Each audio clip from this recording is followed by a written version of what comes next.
नमस्कार दोस्तों, घटना चक्र के इस YouTube प्लेटफॉर्म पे आप सबका बहुत बहुत स्वागत है। दोस्तों, जैसा कि आप सबको पता है, उत्तर प्रदेश लोक सेवा आयोग ने यूपीपीसीएस मुख्य परीक्षा की तारीखों का ऐलान कर दिया है। 29 जून 2025 से आपकी मेंस की परीक्षा शुरू होने जा रही है।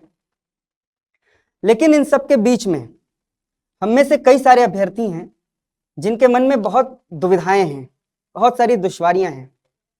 दुविधा ये कि जीएस 1 पढ़ो तो एथिक्स का सिलेबस छूटा हुआ लगता है, जीएस 2 में पॉलिटी रिवाइज करो तो जीएस 3 के डिजास्टर मैनेजमेंट और इंटरनल सिक्योरिटी के नोट्स को अपडेट करने की चिंता सताती है। इन सब के बीच में नए नवेले यूपी स्पेशल 5-6 के पेपर हैं ही, जो लास्ट ईयर अभ्यर्थियों के लिए मेक और ब्रेक साबित हुए थे।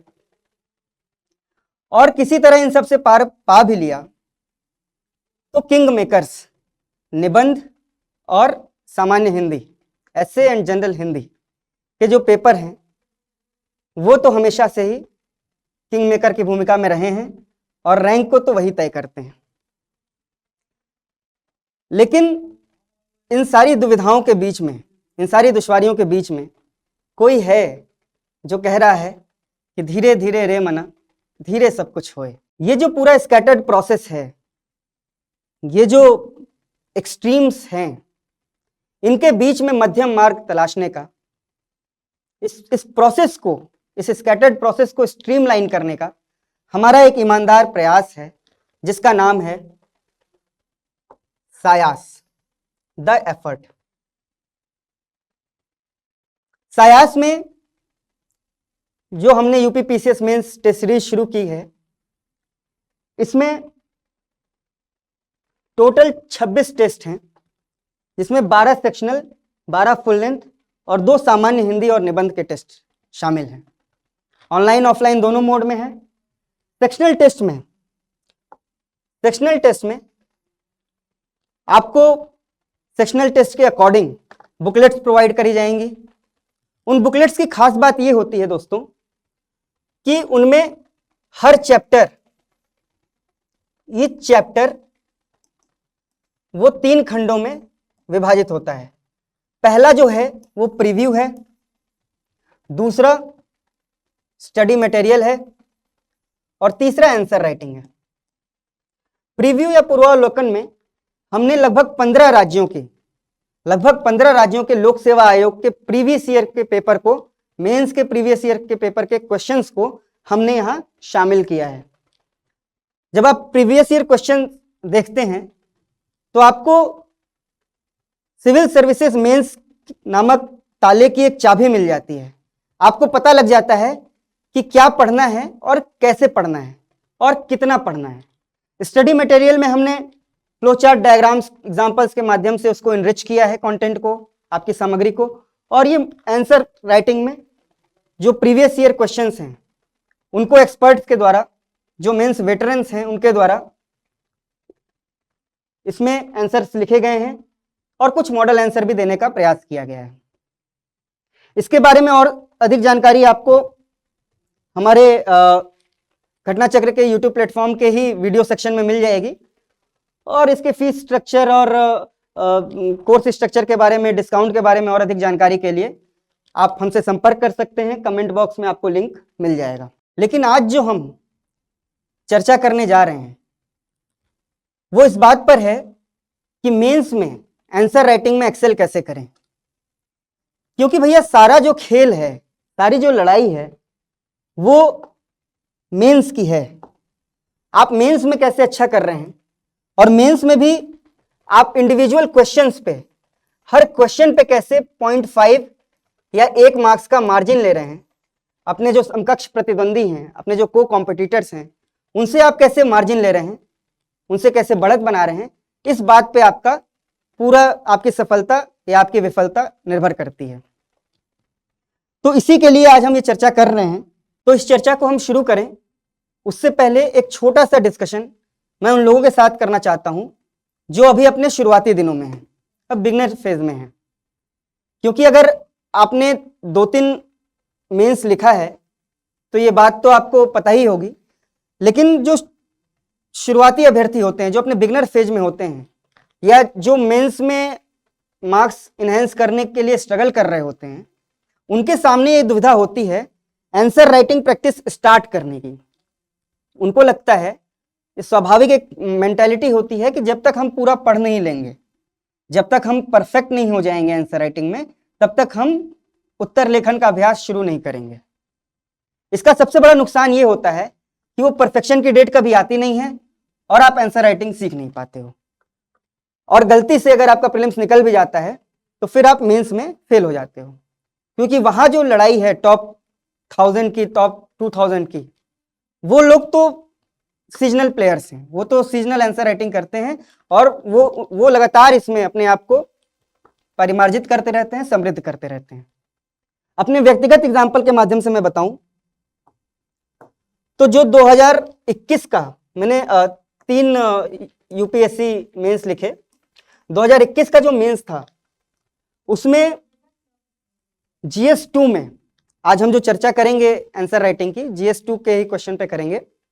जीएस 2 में मेरे जो मार्क्स थे वो 90s के रेंज में थे, जो कि बिलो एवरेज कहे जा सकते हैं। इसका सबसे बड़ा कारण ये था कि एग्जाम के, एक्चुअल एग्जाम के 10 दिन पहले मैंने अपना पहला फुल लेंथ टेस्ट लिखा था, जिसमें मुझे लगभग 50s या 60s के रेंज में मार्क्स मिले थे। 2022 में यही मार्क्स बढ़ के 13 मार्क्स का जंप होता है और 103 मार्क्स मिलते हैं। और 2023 में दोस्तों, लास्ट ईयर, इसमें मुझे जीएस 2 में 130 मार्क्स मिलते हैं। ये जो 50 मार्क्स से 130 मार्क्स, लगभग 90 मार्क्स का जो 80 मार्क्स का जो डिफरेंस है, ये कहां से क्रिएट हुआ? ये क्रिएट हुआ आंसर राइटिंग से, ये क्रिएट हुआ इस 50 नंबर को पाने से। मीलों की यात्रा हमेशा पहले कदम से शुरू होती है, एंड कहा भी गया है you must fail and fail early. आप फेल होइए, आप फेल करिए और जल्द से जल्द फेल कीजिए। आप जितनी जल्दी फेल होंगे उतना जल्दी आप सीखेंगे। तो क्या ये 130 मार्क्स, जो कि वन ऑफ द हाईएस्ट है इंडिया में, टॉप 10 या टॉप 20 में मार्क्स हैं जीएस 2 में, तो क्या ये पॉसिबल होते अगर ये 50 मार्क्स ना आए होते? तो ये नहीं पॉसिबल होता दोस्तों। तो इसलिए मैं आपसे कह रहा हूं, मैं आपसे व्यक्तिगत निवेदन कर रहा हूं कि answer writing is the key to success in the civil services mains examination. तो आंसर राइटिंग शुरू कीजिए। तो अब मुख्य मुद्दे पे आते हैं, आंसर राइटिंग कैसे करें, उसमें एक्सेल कैसे करें। तो इधर इधर की ना बात कर, ये बता काफिला क्यों लुटा। तो इधर उधर की बात नहीं करेंगे, आज के सेंट्रल एजेंडे पे अपने आते हैं।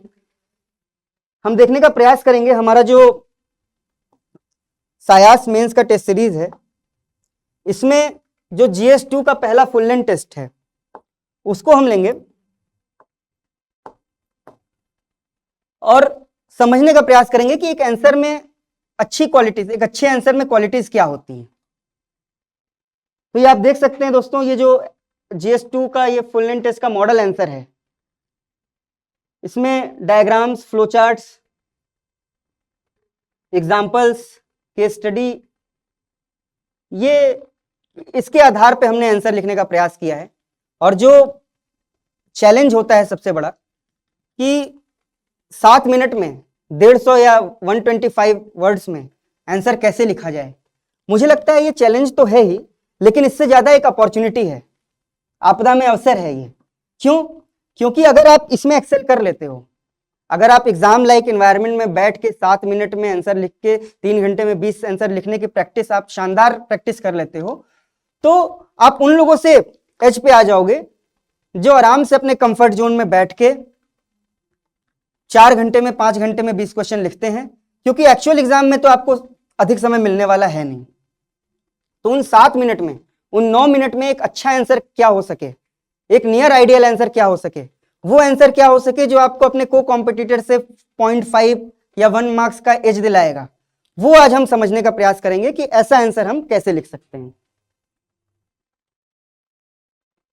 तो यहां पे हम, अच्छा, ये जो मटेरियल है, ये जो क्वेश्चंस आंसर हैं, ये इंग्लिश हिंदी दोनों में आपको प्रोवाइड किए जाएंगे।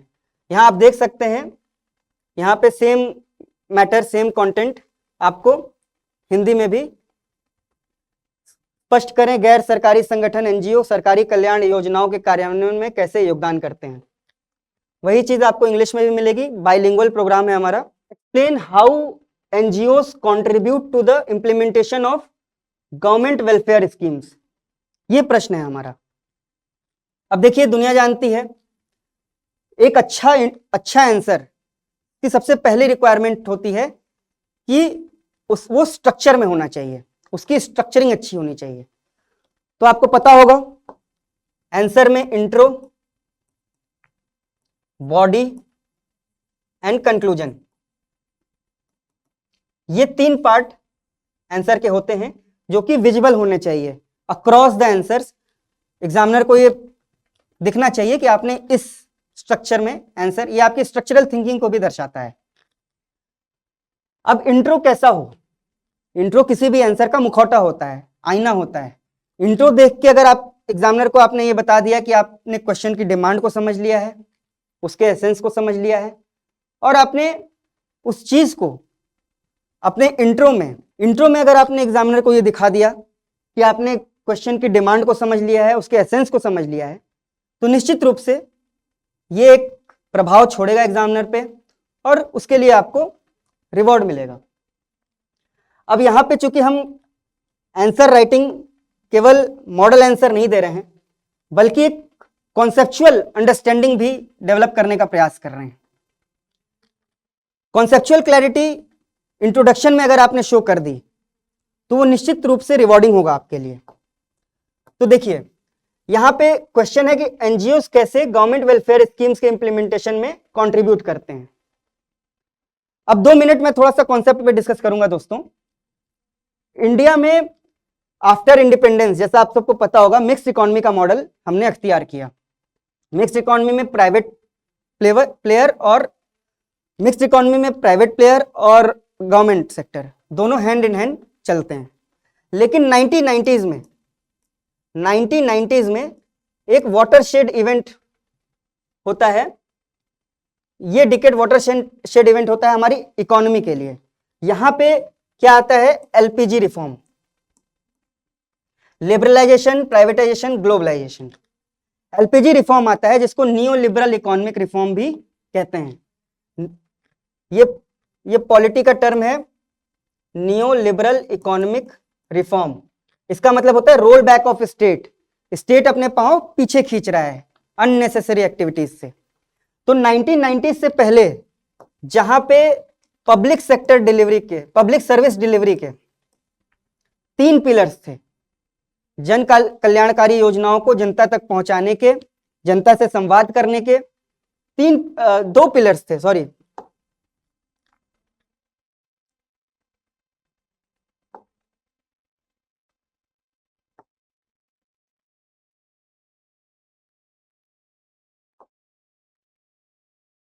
तो 1990s में जहां पे पब्लिक सेक्टर डिलीवरी के, जन कल्याणकारी योजनाओं को जनता तक पहुंचाने के, जनता से संवाद करने के 2 पिलर्स थे। एक गवर्नमेंट सेक्टर या जिसको पब्लिक सेक्टर भी कहते हैं, दूसरा प्राइवेट सेक्टर। वहीं एलपीजी रिफॉर्म्स के बाद, न्यू लिबरल इकोनॉमिक रिफॉर्म के बाद तीसरा सेक्टर जिसको टर्शियरी सेक्टर या सर्विस सेक्टर के नाम से भी जाना जाता है, वो इमर्ज होकर आता है। Third pillar of public sector delivery, public service delivery after new liberal economic reform. इसी को कहते हैं, इसी का एक एग्जांपल है एनजीओ। ठीक है, तो अगर आपने ये कॉन्टेक्चुअल अंडरस्टैंडिंग, ये बैकग्राउंड आपने इंट्रो में दिखा दिया, क्योंकि क्वेश्चन की डिमांड ये है कि गवर्नमेंट वेलफेयर स्कीम्स, पहले तो 2 ही प्लेयर्स थे, पब्लिक एंड प्राइवेट। एनजीओ कहां से रोल में आ गया, एनजीओ कैसे कंट्रीब्यूट करने लगा, तो ये अगर आपने इंट्रो में बता दिया कि 1990s के बाद जो न्यू लिबरल इकोनॉमिक रिफॉर्म हुआ, जो एलपीजी रिफॉर्म सरकार लेकर आई, उसके बाद से थर्ड सेक्टर एनजीओ इमर्ज होकर आए, ये अगर आपने इंट्रो में लिख दिया क्योंकि बहुत सारे ऐसे स्टूडेंट होंगे जो प्लेन स्टैंडर्ड इंट्रो लिख कर आएंगे, उसमें कोई बुराई नहीं है, लेकिन चूंकि हमें एक्सेल करना है, हमें मार्जिन लेना है औरों से, तो इस तरह के कीवर्ड के साथ कि NGOs are the non profit organisation that operate independent of government following the emerge as the third pillar of the service delivery in India following neoliberal economic reform of 1990s। अगर आपने इस तरह का intro लिख दिया तो निश्चित रूप से ये बहुत इंप्रेसिव होगा एग्जामिनर के लिए, और ये आपको औरों से अलग कतार में लाकर खड़ा कर देगा। अब बॉडी पे आते हैं दोस्तों। अब बॉडी पे देखते हैं, तो बॉडी में है कि contribution of the NGO to the implementation of government schemes. अब हमने यहां पे क्या किया, देखिए प्रैक्टिकल सी बात है कि एग्जामिनर के पास आपके आंसर को इवेल्युएट करने का 25 मिनट से आधे घंटे होते हैं। हो सकता है मैं ज्यादा बोल रहा हूं, लेकिन कंसीडर कर लेते हैं 25 मिनट से आधे घंटे आपके पास, एग्जामिनर के पास एक कॉपी के इवेल्युएशन के होते हैं। अगर एक क्वेश्चन पे माना जाए तो ये 1 से सवा मिनट का टाइम, 1.5 मिनट का टाइम ये होता है, प्लस माइनस 20 सेकेंड्स। अब उसकी सबसे बड़ी जो चिंता होती है या उसका सबसे बड़ा जो मैंडेट होता है वो ये होता है कि क्वेश्चन का डिमांड आंसर में फुलफिल हुआ है या नहीं, क्योंकि भैया एक अच्छा उत्तर तो वही है ना जो प्रश्न का उत्तर हो, है ना, उसके अलावा तो सब ज्ञान है आपका। और ज्ञान और आंसर राइटिंग स्किल कई बार अपोजिट दिशा में भी जाते हैं, है ना, क्योंकि मेंस को क्वालिफाई करना एक अलग विधा है, एक अलग आर्ट है। यहां ज्ञान से ज्यादा ज्ञान का इंप्लीमेंटेशन, आपकी नॉलेज का एग्जीक्यूशन, आपका प्रेजेंटेशन मायने रखता है, ना कि आपके पास कितना फैक्चुअल नॉलेज है, कितना आपने इंफॉर्मेशन गैदर किया है, वो मायने रखता है। तो जब हमने बताया कि क्वेश्चन का ही हमने हेडिंग बना के आंसर में लिख दिया, तो हमने एग्जामिनर का काम आसान कर दिया। हमने उस पर एक साइकोलॉजिकल एक हमने उसको इंडिकेशन दिया कि देखो आपने जो पूछा है हमने वही उत्तर दिया है ना। तो यहां आपने आधी लड़ाई जीत ली।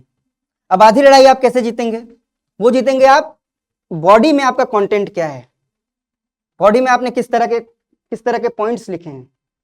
तो contribution of NGO to the implementation of government welfare scheme, इसमें आपने जब लिखा कि ग्रास रूट इंप्लीमेंटेशन होता है ना, जमीन पे योजनाओं का कार्यान्वयन में सहायता करते हैं एनजीओ, है ना, डायरेक्ट सर्विस डिलीवरी करते हैं घर घर जाकर। इसमें आपने रिलेवेंट एग्जाम्पल दिया। यहां आप नोट कीजिए दोस्तों, जब भी आप कोई पॉइंट लिखें, एक तो इतना स्पेस आपके पास होता नहीं है कि आप इसको पैरा में लिखेंगे या आप इसको एक्सप्लेन करेंगे, ये सेल्फ एक्सप्लेनेटरी पॉइंट है। आपने इसका बहुत रिलेवेंट एग्जाम्पल दे दिया, इसको आपने कॉम्प्लीमेंट कर दिया, सप्लीमेंट कर दिया इसको एग्जाम्पल से। और ऐसा एग्जाम्पल नहीं, आपने बहुत प्रोमिनेंट एग्जाम्पल दिया प्रथम का। सर्व शिक्षा अभियान में प्रथम किस तरह से सपोर्ट करता है, हम सब जानते हैं, हम सब न्यूज़पेपर पढ़ते हैं, असर रिपोर्ट प्रथम के माध्यम से निकलती है। तो ये सर्व शिक्षा अभियान में प्रथम की जो भागीदारी है। इसके अलावा डॉक्टर्स विदाउट बॉर्डर का नेशनल हेल्थ मिशन में जो कंट्रीब्यूशन है, डॉक्टर्स विदाउट बॉर्डर पे यूपीएससी ने प्रश्न भी पूछा था प्रीलिम्स में इससे रिलेटेड। फिर इंफ्रास्ट्रक्चर गैप, जो कई बार इंफ्रास्ट्रक्चर गैप रह जाता है सरकारी योजनाओं में, रिसोर्स गैप रह जाता है, उसका हमने एग्जाम्पल दिया। कैसे गूंज ने स्वच्छ भारत अभियान में अर्बन स्लम्स के लिए काम किया था, कैसे स्माइल फाउंडेशन ने स्कूल्स में काम किया है गवर्नमेंट वेलफेयर स्कीम्स के अंतर्गत। जो विभिन्न सरकारी योजनाएं होती हैं उनकी मॉनिटरिंग करने में, उनकी अकाउंटेबिलिटी फिक्स करने में कैसे एनजीओज मदद करते हैं। सेंटर फॉर सस्टेनेबल एनवायरनमेंट का हमने यहाँ जिक्र किया, national action plan on climate change के अंतर्गत। ऑक्सफैम इंडिया हम सभी न्यूज़पेपर में या मेंस में भी कोट करते हैं, इनइक्वालिटी की इसकी रिपोर्ट बहुत फेमस है, top 70, top 10% concentration of wealth. तो इस तरह से एडवोकेसी पॉलिसी फॉर्मुलेशन में भी कैसे मजदूर किसान शक्ति संगठन ने आरटीआई के लिए आंदोलन किया। सेवा सेल्फ एम्प्लॉयड वुमेन एसोसिएशन बहुत महत्वपूर्ण ऑर्गेनाइजेशन है। तो इस तरह से एग्जाम्पल के साथ हम सप्लीमेंट करते हुए पॉइंट्स लिखें तो ये अपने आप में एक परिपूर्ण आंसर बनता है। अब कंक्लूजन पे आते हैं दोस्तों। आपने इंट्रो में उसको अपना कॉन्टेक्चुअल अंडरस्टैंडिंग दिखा दिया, आपने एग्जामिनर को बॉडी में, स्ट्रक्चर में बांट दिया, आपने रिलेवेंट एग्जाम्पल डाल दिया, डेटा को आपने कोट कर दिया। अब अंतिम कार्य बचता है फिनिशिंग टच, क्योंकि इसके बाद ही एग्जामिनर की कलम उठती है आपको मार्क्स देने के लिए। दोस्तों बहुत सारे ऐसे लोग होंगे, बहुत सारे ऐसे आपके सीनियर्स होंगे, कोचिंग सेंटर्स के टीचर होंगे जो ये कहेंगे कि कोटेशंस को या फिर इस तरह के चीज़ों को जीएस के पेपर में नहीं लिखना चाहिए। चूंकि हम यहाँ एक नई परिपाटी खड़ी करने का प्रयास कर रहे हैं, एक इनोवेशन लाने का प्रयास कर रहे हैं, तो मेरा एक सिंपल सा ये लॉजिक है दोस्तों कि अगर आप अपने जीएस के ज्ञान का प्रयोग एसए में और एथिक्स के पेपर में करते हो ना, आप जीएस के सोशल, इकोनॉमिक, पॉलिटिकल सारे डायमेंशन को आप एसए में यूज करते हो, आप एथिक्स के पेपर में यूज करते हो, तो आप क्यों ना एथिक्स और एसए के पेपर का ज्ञान, आपने जो वहां पे वैल्यू एडिशन को पढ़ा है, जो कोटेशंस को याद किया है, वो क्यों ना हम यहाँ पे इसको, और जहां एसेंस उसका समझ में आए उसको कंक्लूजन हम क्यों नहीं दे सकते, कंक्लूजन में क्यों नहीं लिख सकते। बिल्कुल लॉजिकल बात है। और इस तरह से आप लिखोगे तो the best way to find yourself is to lose yourself in the service of others. NGO यही तो काम करते हैं। आपने एनजीओ का इंट्रो दिया, इतना बढ़िया, इतना अच्छा बॉडी दिया, तो कंक्लूजन में आप क्यों ना महात्मा गांधी के इस कोट से कंक्लूड कर दो, है ना, कि NGO in the post liberalisation era NGO play crucial role in ensuring effective reach and implementation of government welfare schemes. खुद को पाने का सबसे बेहतरीन तरीका है खुद को, स्वयं को दूसरों के सेवा में रद्द कर देना, दूसरों के सेवा में लगा देना। तो इस तरह का कंक्लूजन करके, इस तरह का आंसर लिख के आप इंश्योर कर सकते हो कि आपको वो जो रिक्वायर्ड एज है, वो जो 0.51 मार्क्स का जो मार्जिन है, वो आपको प्राप्त हो सके। और ये 0.5 मार्क्स, ये 0.5 या ये 1 मार्क्स आपको अगर 20 क्वेश्चन में, हर क्वेश्चन में आपको मिलता है, तो आप एक पेपर में 20 मार्क्स का डिफरेंस क्रिएट कर सकते हो और 6 पेपर में 120 मार्क्स। सोचो कितना क्वांटम जंप ले सकते हो आप। मतलब ये होगा कि अगर मेंस क्वालिफाई नहीं हो रहा होगा तो आप लिस्ट में भी आ सकते हो, और अगर लिस्ट में आप नीचे आ रहे होगे तो आप एसडीएम बन सकते हो, आईएएस बन सकते हो। तो ये जो 120 मार्क्स है, ये कैसे आए, इसके लिए रिगोरस आंसर राइटिंग प्रैक्टिस, सही गाइडेंस में इवैल्यूएशन पे हम अलग से चर्चा करेंगे दोस्तों, क्योंकि इवैल्यूएशन को मैं कोचिंग इंडस्ट्रीज का सबसे बड़ा फ्रॉड मानता हूं। सबकी बात नहीं कर रहा हूं, लेकिन ज्यादातर कोचिंग का जो ये टेम्पलेट बेस्ड इवैल्यूएशन होता है, कई सारी कोचिंग्स में मैंने देखा है दोस्तों इस तरह के इवैल्यूएशन, जिसमें अगर अभ्यर्थी ने इंट्रो लिखा है, बॉडी लिखी है और कंक्लूजन लिखा है, तो ये टेम्पलेट बेस्ड इवैल्यूएशन होता है। इंट्रोडक्शन अच्छा है और सुधार करने की आवश्यकता है, कंक्लूजन का प्रयास सराहनीय है, निष्कर्ष सराहनीय है, लेकिन इसमें और परिमार्जन करने की आवश्यकता है। इस तरह की वेग फीडबैक, इस तरह का वेग इवैल्यूएशन, बॉडी में अगर उसने 4 पॉइंट लिखा है with in that 7 minute of time limit, तो वो अपने मॉडल आंसर से 5 पॉइंट और यहां लिख देंगे कि ये पॉइंट आपने नहीं लिखे थे, और हो गया उनका इवैल्यूएशन। 10 में वो एवरेज मार्किंग 3 या 4 की कर देंगे, और आप वहां फीस देकर इवैल्यूएशन कराओगे इनसे। अब ये जब 10 में 3 दिया, 10 में 4 दिया, तो ये कौन बताएगा कि बाकी का जो 6 नंबर है या बाकी का जो 7 नंबर है वो कैसे पाएं? उसको पाने के लिए हम क्या करें, ये कौन बताएगा? तो दोस्तों इसी इवैल्यूएशन पे हम एक चर्चा करेंगे। मैं एक सैंपल वीडियो के साथ आपके पास फिर से आऊंगा। ये चर्चा आपको कैसी लगी? क्या आप चाहते हैं कि इसी तरह के वीडियो, इसी तरह का आंसर राइटिंग डिस्कशन हम और लेकर आएं? अगर हाँ, तो कमेंट बॉक्स में हमें जरूर बताइए। अगर ये वीडियो पसंद आया तो इसे लाइक कीजिए, इसको ज़्यादा लोगों के साथ शेयर कीजिए, शेयरिंग इज केयरिंग। और हमें बताइए अगर हम इसमें और अच्छा कुछ प्रयास कर सकते हैं, हम जरूर इसको अमल में लाने का प्रयास करेंगे। तब तक के लिए धन्यवाद।